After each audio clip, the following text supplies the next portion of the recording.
Salutare lume! Astăzi vă voi arăta niște trucuri, cum să zic, pe Odnoclasnice, ok.ru. În primul rând vă voi arăta cum să puneți ok-uri gratis. E doar un truc. Așa, priviți 0 ok-uri. Apăsăm click stânga. Asmatrit cod. Ok. Așteptăm. Ne apare aceasta. Da. Apăsăm de 2 ori pe.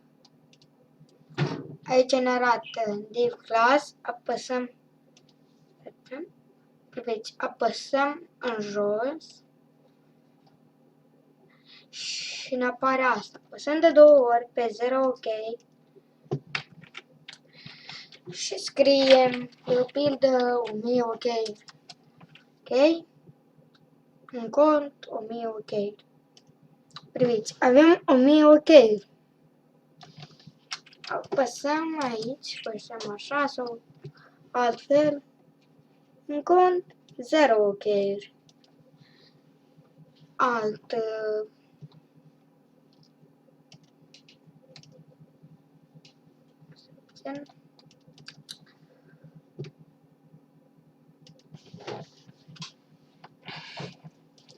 Para reclamă.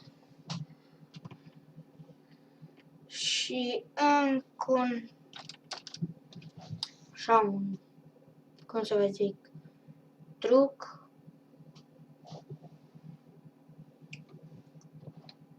Ieșim de pe site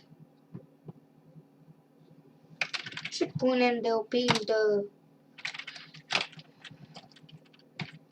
068 50 222 și punem o parolă. Eu voi pune parola YouTube.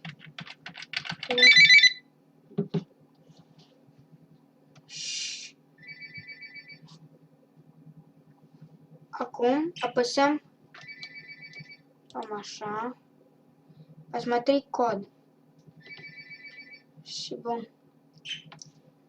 Tip password. Tip.